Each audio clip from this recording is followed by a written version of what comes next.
Happy birthday బంగారం. ఆశీర్వదించండి తాతయ్య. నిండు నూరేళ్లు ఆయురారోగ్య ఐశ్వర్యాలతో వర్ధి. నిన్ననే తన పేరు మీద S² S ఇన్ఫ్రాకాన్ లో ప్లాట్ తీసుకున్నాం. S² S Infracon. లాక్డౌన్ అంటే నాకు కరోనా గుర్తొస్తుంది. కరోనా టైంలో కూడా మనకి వ్యాక్సిన్స్ వల్ల సైడ్ ఎఫెక్ట్ దాని వల్ల హార్ట్ అటాక్స్ వస్తున్నాయి. సంకనాకి ఇచ్చారు ప్రపంచం మొత్తాన్ని. నిజమేనా అది? నిజం కాకపోతే తూచారు ఎందుకంటారు వాళ్ళంతా? అంతేనా? నిజం కాకపోతే ఫైజర్ దగ్గర నుంచి 2 డోసులు 3 డోసులు బూస్టర్ డోసులు అని చెప్పి వేస్తూనే ఉన్నారు. ఇప్పుడు మాకు నా దగ్గర క్లినిక్ వచ్చినప్పుడు మీరు వేసుకున్నారా ఇంతకి? నేను 2 డోసులు ఫస్ట్లో వేసుకున్నా. దాని ప్రేమతో కాదు. నాకు అప్పుడు నేను యూకేలో 3 యూనివర్సిటీలో డాక్టరేట్ చేస్తున్నాను. Okay okay. ట్రావెలింగ్లో పెట్టారుగా మన ఆంక్షలన్నీ. ఇప్పుడు నేను గుడికి వెళ్తానమ్మా, నేను ఆస్తికుని చెప్పులు వేసుకెళ్తాను, కుదురుద్దా? అవును, కుదరదు కదా. ఇక్కడ ఆంక్షలు ఉన్నాయి కూడా పాటించాలి. గుడికి వెళ్తాను నేను, దేవుడిని నేను నాస్తికుని అంటే నువ్వు దుబ్బదు. నువ్వు రోమంలో ఉన్నప్పుడు రోమంలాగా వేసలే, నీ ఇష్టం వచ్చినప్పుడు కుదరదు. అంతే కదా. నేను ఇక్కడ ఇండియాలో నేను ఇష్టం వచ్చిన రోడ్డు క్రాస్ చేశానంటే దుబాయ్లో అమెరికా నడితే తీసుకెళ్ళి జైల్లో పడేస్తారు తీసుకెళ్ళి. రైట్. కుదరదు కదా. నువ్వు ఎక్కడ రూల్స్ అక్కడ ఉండాలి. ఇప్పుడు నేను విమానంకి వెళ్ళాలమ్మా చాటుకి, లేదా ఒక ట్రావెల్ చేయాలన్నా, అరే ఒక పెళ్లికి సౌర్ బాజార్కి వెళ్ళాలి, వ్యాక్సిన్ సర్టిఫికేట్ కంపల్సరీ అయింది కదా. నేను ఇప్పుడు విదేశాలు వెళ్ళే షెడ్యూల్ కూడా అంతా పెట్టుకున్న తర్వాత అంటే పీరియడ్స్ పెరుగుతూ వెళ్ళాయి కదా, నేను గతిలేక వేయించుకోవాల్సి వచ్చింది. మా పిల్లలు క్యాన్సల్. మరి మీకు ఏమైనా సైడ్ ఎఫెక్ట్స్ వచ్చాయా? సైడ్ ఎఫెక్ట్స్ నేను అదేంటి స్పుత్నిక్ రష్యన్ తీసుకున్నా. అయితే చాలా మంది ఏంటంటే మీ పైన అదొక నమ్మకం, ఇంకా మీ మీ ఫ్యాన్స్ అనాలో లేకపోతే ఏకలవ్య శిష్యులు ఇంకేదో అంటుంటాం కదా. సో మీ అభిమానులు చాలా మంది ఈయన దేనికైనా సరే మందు కనిపెట్టేస్తారు అన్న ఒక నమ్మకం అనమాట మీ పైన. వాళ్ళ నిజానికి వీళ్ళు కూడా చేసుకోవాల్సిన నువ్వు అడిగిందంటూ ఇందాక నీకు చెప్పడం మధ్యలో అవ్వలేదు. నేను దేనికి మందు కనిపెట్టలేదు. నేను ఒకే ఒక దానికి మందు కనిపెట్టే, అది మొత్తం పోయింది. ఏంటది? నేను రూట్ కాజ్ని సరి చేస్తా. ఆ రూట్ కాజ్ ఇందాక చెప్పింది అదే. ఇందాక నీకు పిల్లడు పెడితే ఎంత శ్రద్ధగా పెంచుతావు, నీ ఒంట్లో పుట్టే సెల్స్ రోజు పుడుతున్నాయి కదా, వాటిని ఎంత శ్రద్ధగా పెంపుతున్నావు? దరిద్రంగా పెంచుతున్నావు. వాటి పెండలు వేస్తున్నావు, కెమికల్ కలిసి ఉప్పు వేస్తున్నావు, 37 ఏళ్ళు పురుగు మందులు కారం వేస్తున్నావు, కల్తీ పాలు ఇది చేస్తున్నావు, కార్బైడ్ వేసిన పళ్ళు పెడుతున్నావు, దరిద్రం చేసి నీలో పుట్టిన వాళ్ళ సెల్ అనే బేబీని సర్వనాశనం చేసి వదులుతున్నావు. ఈ దౌర్భాగ్య మందులు వేస్తున్నావు. ఇవన్నీ వేసి బేసిక్ సెల్ ఏదైతే ఉందో దాన్ని ఎప్పుడైతే సఫకేట్ చేసి దాన్ని సర్వనాశనం చేస్తున్నావు సెల్ని, ఆ దౌర్బుడ్ అవుట్పుట్ అలాగే వస్తుంది.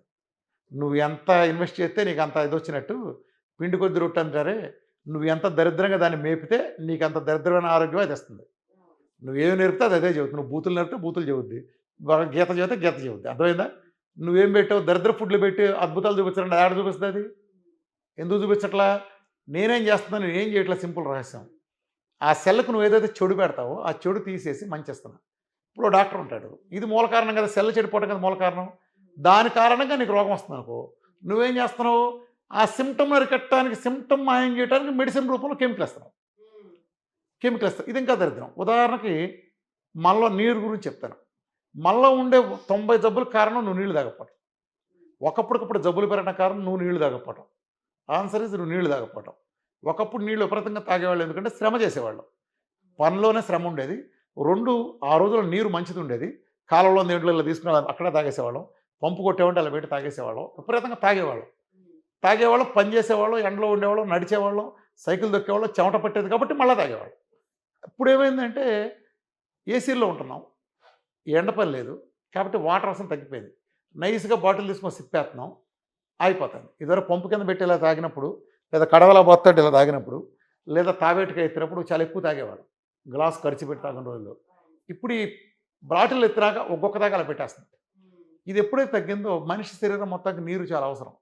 మనిషి నువ్వు ఇప్పుడు యావరేజ్గా ఎవడ చెప్పినా ప్రపంచంలో, ఈవెన్ సంస్కరణలు చెప్పాల్సిన డైట్లు, జేసన పంక దగ్గర నుంచి ఎట్కిన్స్లు, పాలియోలు, నువ్వు ఎవడేసిన సంస్కరణ డైట్లు కూడా 2 లీటర్లు, 8 గ్లాసుల నీళ్ళు అంటారు, అంటే 2 లీటర్లు.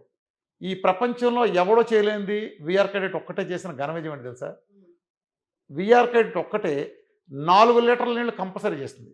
ఇది బయట వాళ్ళకి. నా క్లినిక్లో నేను 5 లీటర్ల నీళ్ళు కంపల్సరీ. అందుకే నాకు ఇన్ని విజయాలు వస్తాయి. వాటర్ అంటే తెలుసా? మనిషి శరీరం అంతా వాటర్. వాటర్ అంటే నువ్వు తాగే వాటర్ కాదు.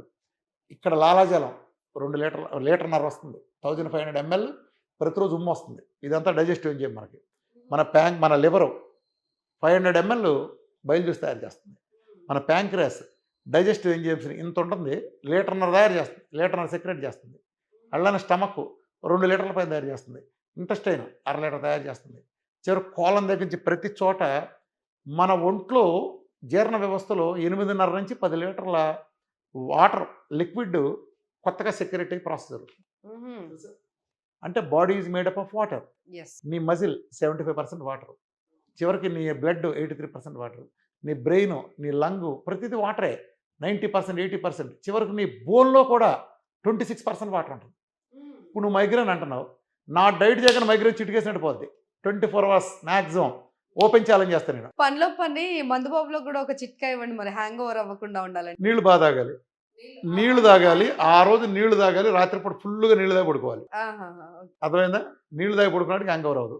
మళ్ళీ పొద్దున లేవగానే నిద్రమాలతారు, మళ్ళీ నీళ్ళు తాగాలి. లోటాలు కాదు, మ్యాక్సిమం 1/2 లీటర్ ఎప్పుడు తాగినా. అచ్చా. 300 ml ఐడియల్. ఓకే, లోటాలు తాగమ అక్కడ పోతారు. ఎవరో మ్యానుఫ్యాక్చరింగ్ డిఫెక్ట్ ఉన్న వాళ్ళు కొంతమంది ప్రచారం చేస్తారు. వాళ్ళు 2 లీటర్లు తాగింది వాళ్ళు మోషన్కి వెళ్ళారు. కాబట్టి ప్రపంచం మొత్తం 2 లీటర్లు నీళ్ళు తాగినాడు సస్తారు బాబు. అంటే ఎర్లీ మార్నింగ్ తాగమంటున్నారు కదా. అవును. ఏం తాగమనేది చాలా మంది ఇప్పుడు ఆయుర్వేద సపోజ్ నిపుణులే కాదమ్మా, చెప్తున్నారు. ఆయుర్వేద నిపుణులు అని చెప్పరు. ఆయుర్వేద నిపుణుడు ఎవడో చెప్పడు. వాటర్ 2 లీటర్ తాగని ప్రపంచం ఆయుర్వేదం ఉండదు. మంత్రి సత్యనారాయణ గారు మంత్రి సత్యనారాయణ గారు ఆయుర్వేదానికి ఆయనకి 5 పైసా సంబంధం కూడా లేదు. అంతేనా? 1 పైసా సంబంధం కూడా లేదు. ఆయన అన్ని మిక్సింగ్ కొడతాడు. ఆయన ఆహా. ఆయుర్వేదం ఉంటే ఆయుర్వేదం నెయ్యేసుకోవద్దని చెప్పిందా? ఆయుర్వేదం ఫ్యాట్ వాడదని చెప్పిందా? చెప్పలేదు. ఆయిల్ లోటాలు తాగమని చెప్పింది. ఆయుర్వేదం ఎలా అవుద్ది ఆయనకి? ఆయుర్వేదం నాన్ వెజ్ తినదా? ఇదివరకు రాముడి దగ్గర నుంచి అంతా నాన్ వెజ్ తినలేదా? దేవుళ్ళ దగ్గర నుంచి అందరూ అప్పుడు బ్రాహ్మిన్స్ దగ్గర నుంచి అందరూ మాంసం తినాలే కదా. ఆ శంకరాచార్య వచ్చి మార్చాడు. కానీ అదేంటి మరి వాళ్ళు చెప్పిన ఆయుర్వేదం చెప్పిన వాళ్ళు ఎక్కడ చేస్తాడు? అది చేయడు.